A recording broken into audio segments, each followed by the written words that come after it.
물어봐. 그러면 삼신할머니가 어느새가 점지를 해줄 거야. 정말?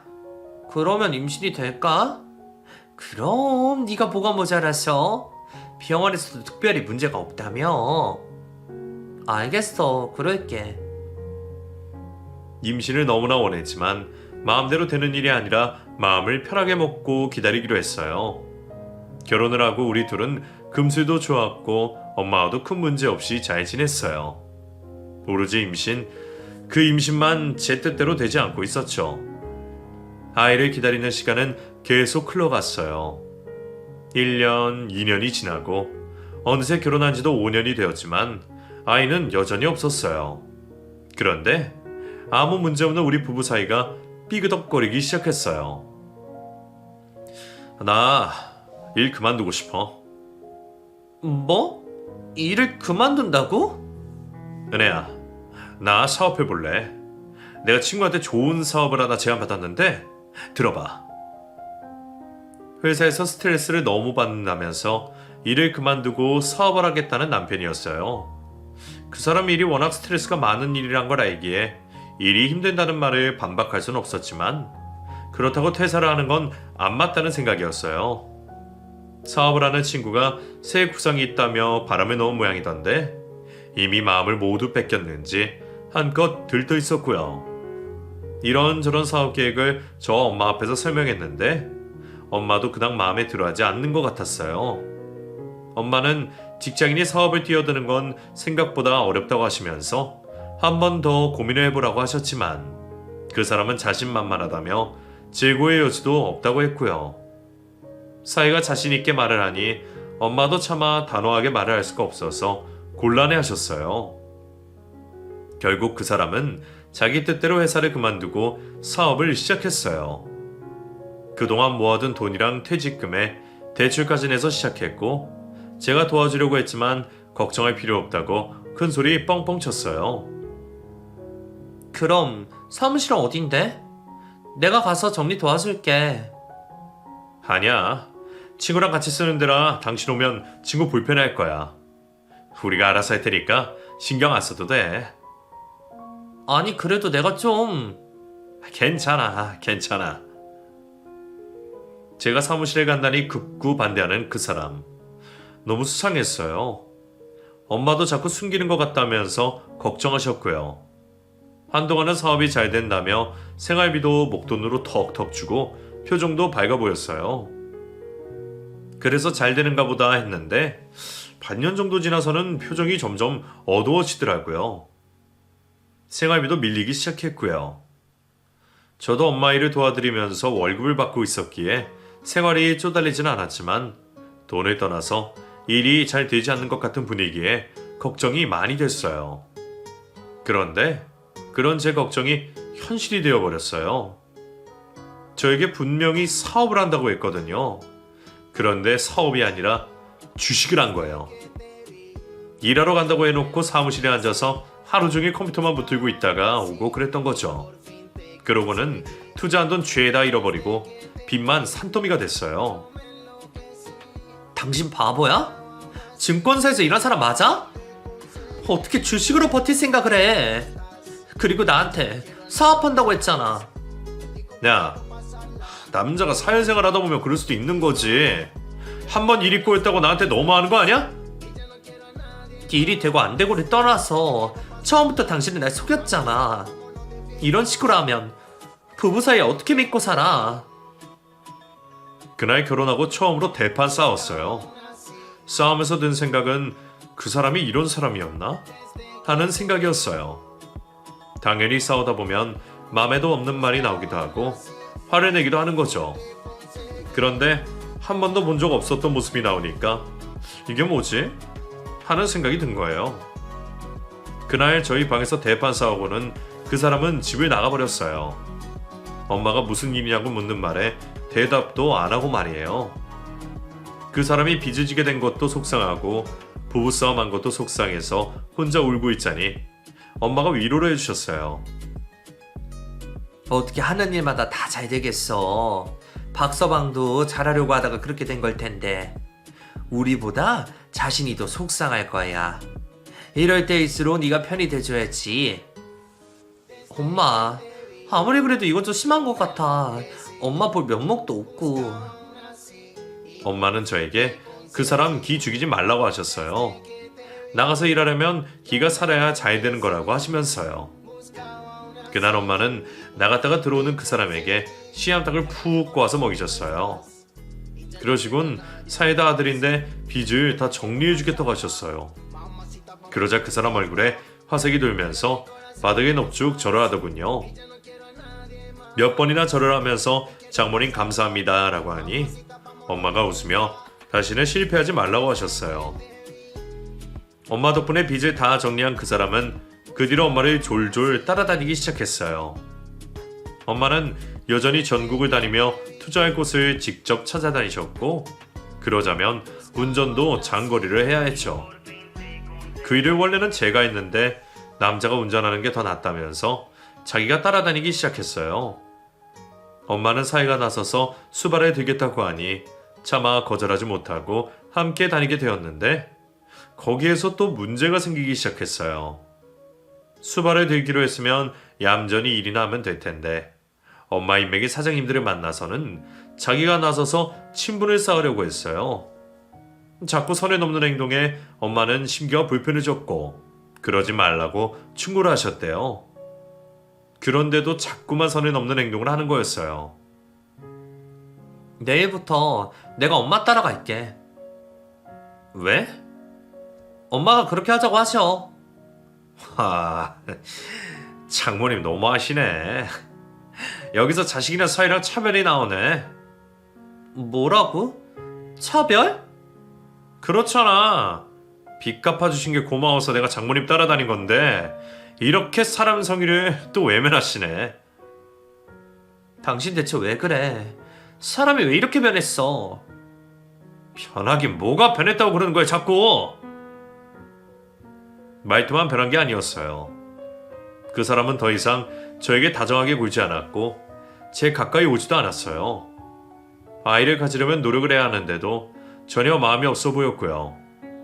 결혼한 지 5년 만에 완전히 다른 사람이 되어버린 거예요. 결혼할 때는 나랑 잘 맞는다고 생각했는데 그 사이 전혀 저와 맞지 않는 사람이 되었고 그 사람과 갈라서고 싶은 마음만 생겼어요. 이혼이 최선이라는 생각이 들어도 엄마 때문에 선뜻 결정할 수가 없었어요. 여지껏 뒷바라지 해주시고 결혼 후에도 여전히 엄마가 챙겨주시는데 마음 아프게 해드리고 싶지 않았어요. 잘 되지 않았지만 제가 마음을 달리 먹자고 그 사람에게 애정을 주면 바뀔 거라는 희망을 가지고 결혼 생활에 집중하려고 했어요. 그런데 이 인간이 자꾸 선을 넘는 겁니다.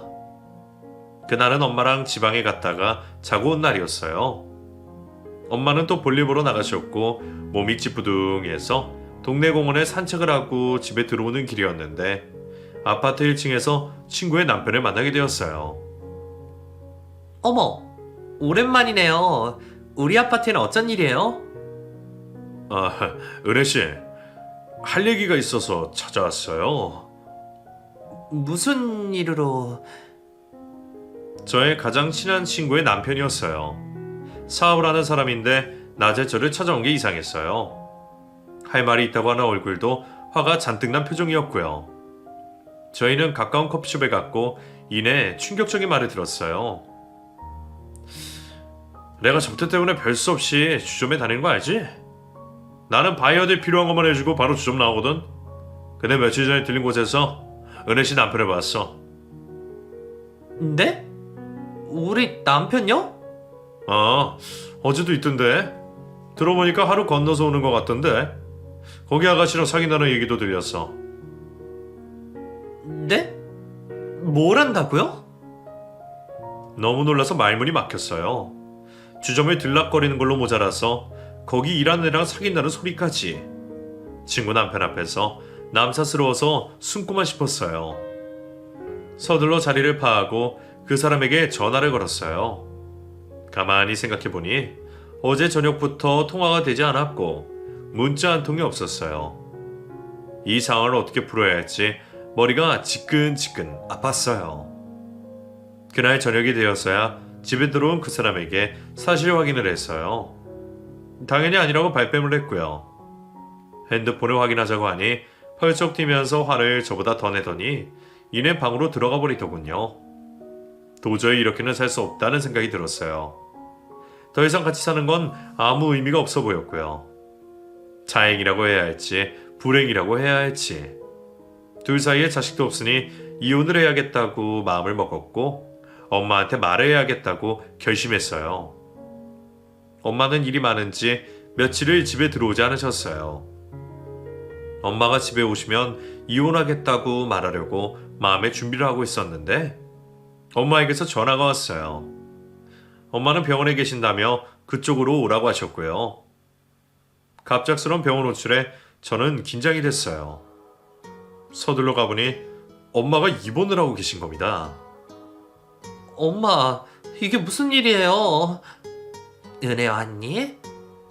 엄마가 왜 입원을 하고 있는 거야? 저는 다그쳐 물었고 엄마는 대답 없이 웃기만 하셨어요. 곧 간호사의 안내로 담당이를 만났는데 믿을 수 없는 말을 듣게 됩니다. 어머니 지금 폐암에 걸리셨습니다. 진행이 꽤 오래전부터 시작된 것 같고 전이성이 강한 놈이라 지금 온몸에 암세포가 퍼진 상황이에요. 네? 그럴 리가 없어요. 우리 엄마가 암이라니 잘못된 거예요. 그럴 리가 없다고요. 엄마는 20대 때부터 담배를 피우셨어요. 여자 혼자 몸으로 억척같이 살아오시며 담배가 엄마에게 쉼표를 주는 존재였죠. 평생 곁에 남자는 들이지도 않고 저 하나만 바라보고 사신 우리 엄마. 그런 불쌍한 엄마에게 마지막이 서서히 다가오고 있었어요. 의사와 면담이 끝나고 병실로 돌아와 엄마 손을 잡고 한참 동안 울었어요. 우리 엄마 불쌍해서 어떡하냐고. 왜 하늘은 우리 엄마한테 이렇게도 모질게 구냐고. 울음이 멈추지 않았어요. 은혜야, 힘들어. 그만 울어. 엄마, 이건 아니야. 이럴 수는 없어. 왜 엄마가 암인데? 왜 엄마가 암이냐고. 다 내 탓이지 뭐. 담배를 끊었어야 했는데 그걸 못해서 이 사단이 났다. 엄마, 나는 어떡해. 나는 은혜야. 엄마. 병실에서 우리의 울음소리는 한참이나 계속되었어요. 엄마의 병을 알고부터 본격적인 치료에 들어갔어요. 의사는 수술도 어렵다고 했지만 항암이든 뭐든 할 수 있는 건 다 해야만 했어요. 손 놓고 가만히는 있을 수가 없었어요. 그 사람과 이혼을 하겠다는 것도 숨기고 엄마의 치료에만 전념했어요. 힘든 항암 치료가 시작이 되었죠. 저는 병실을 떠나지 않았어요. 하루 24시간을 엄마 곁에서 떨어지지 않고 간호를 했어요. 제가 그렇게 엄마에게 전념하는 동안 사이라는 인간은 도통 병실에 얼굴을 보이지 않는 거예요. 엄마가 자기한테 얼마나 잘해줬는데 그것도 다 잊고 하는 짓이 너무 괘씸했어요. 전화로 뭐라 화를 냈더니 그제서 빼꼼히 얼굴을 내미더군요. 자네 왔는가? 어머님, 생각보다 보기 좋으시네요. 뭐? 그래? 몰골이 엉망이라 걱정했는데 자네 보기에 좋다니 다행이네. 금방 나아질 겁니다. 요즘에 뭐 암 고치는 거 쉽다고 하던데요. 그러니까 곧 나와서 집에 가야지. 얼마나 철딱서지 말을 하는지 그걸 보고 있자니 차라리 안 오는 게 더 나았겠다는 생각이 들었어요. 엄마 앞으로 온 과일 바구니에서 몇 개 꺼내 와작와작 먹더니 곧 담배 피우고 오겠다며 병실을 나가더군요. 남편이 아니라 왼수다는 생각이 들었어요. 어쩜 사람이 못나도 저렇게 못났냐고 고개가 절로 저어졌죠. 과일 쓰레기를 버리려고 저도 병실에 나와서 탕비실로 가는데 옆 계단에서 그 사람이 통화하는 게 들렸어요. 일부러 들으려고 한 건 아닌데 제 귀에 목소리가 너무나 잘 들렸어요. 알았어. 오늘 주점에서 모인다는 거지? 당연히 가야지. 몰라. 늙은이 죽으려면 빨리 죽지. 링거 꽂고 살려고 애를 쓴다. 애를 써. 빨리 죽어야 재산을 마음대로 할 텐데. 야, 내가 그 재산 보고 결혼한 거 몰라? 결혼을 누가 사랑으로 하냐? 돈 보고 하지. 내 남편이 틀림없는 그 목소리를 들으면서 손이 부들부들 떨렸어요. 이 인간을 어쩌면 좋지? 가만히 둬야 하나? 별의별 생각이 다 들면서 그 인간과 결혼을 한 내 자신이 너무나 어리석게 느껴지고 후회가 됐어요. 저는 서둘러 병실로 돌아와 모른 척 시치미를 떼고 있었어요. 엄마 때문에 이혼 결심을 미루고 있었지만 더 이상은 안 되겠다는 생각이 들었죠. 간병인을 구해서 엄마를 맡기고 변호사 사무실을 쫓아다녔어요. 그런데 이 인간이 낌새를 느꼈는지 주변 정리를 싹 다 한 겁니다. 제 뜻대로 이혼을 하려면 유책 사유가 있어야 했는데 증거가 너무 부족했어요. 저는 망연자실했고 어떻게 해야 할지 갈피를 잡지 못했어요. 그중 엄마의 병세가 깊어졌고 연명치료밖에는 남은 게 없게 됐어요. 집에 가고 싶어하는 엄마를 위해 집으로 모셔와 연명치료가 계속되었죠. 엄마가 돌아가시기 전에 이혼을 하고 싶었지만 마음대로 되지 않아서 마음이 너무 무거웠어요. 그리고 하루 중에 정신이 드는 시간이 점점 줄어드는 엄마를 보며 눈물만 나왔고요. 겨우겨우 하루를 버티는 시간들이었어요. 저는 점점 말라갔고 그 사람은 점점 얼굴에 윤기가 나더군요. 입으로는 슬프다고 했지만 표정은 전혀 그렇지 않았어요. 멍하게 엄마 곁에 앉아 있는데 잠시 엄마가 정신을 차리셨어요. 엄마, 나 알아보겠어? 그래, 우리 딸 엄마가 당연히 알아보지. 엄마. 엄마 목소리에 눈물부터 흐르는 저였어요. 엄마는 제 손을 잡아주시고는 사이를 찾으셨어요. 곧 엄마 곁에 선 사이에게 말씀하셨어요. 내가 자네에게 줄 게 있는데 저기 구석에 내 금고 좀 열어보게. 어머님, 뭘 주시려고? 그 인간은 한층 들떠서 금고를 열었어요. 그 안에는 두툼한 서류 봉투가 있었고 금괴와 달러가 있었어요. 서류를 챙기면서 금괴와 달러에 눈을 떼지 못하는 모습을 보며 속이 답답해졌죠.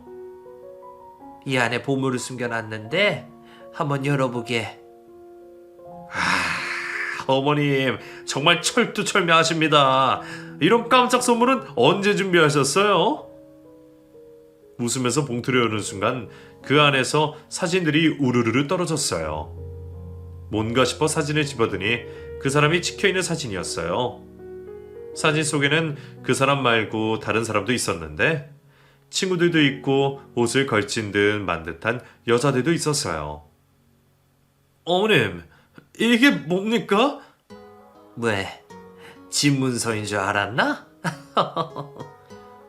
아니, 제 사진을 왜 모으시고... 사진을 보던 그 사람은 갑자기 사식이 되었고 말도 제대로 하지 못했어요. 그러더니 사진을 급하게 봉투 안으로 쓸어 담는 겁니다. 그 사진들은 그동안 저 몰래 바람 피우고 다닌 사진들이었어요. 여자도 한둘이 아니었고 술집 여자의 일반인에 다양한 여자들이 있었어요. 그리고 친구들과 몰래 불법적인 약들을 사용하는 장면도 찍혀 있었고요. 예상치 못한 장면들이라 저도 놀라 말문이 막혔어요. 그 사람은 급하게 사진들을 다 쓸어 담고는 무릎을 꿇고 빌기 시작했어요. 장모님, 살려주십시오. 장모님 잘못했습니다. 내가 자네한테 기회를 한두 번 준 줄 아나? 은혜를 생각해서 참고 참았네. 하지만 더 이상은 아니야.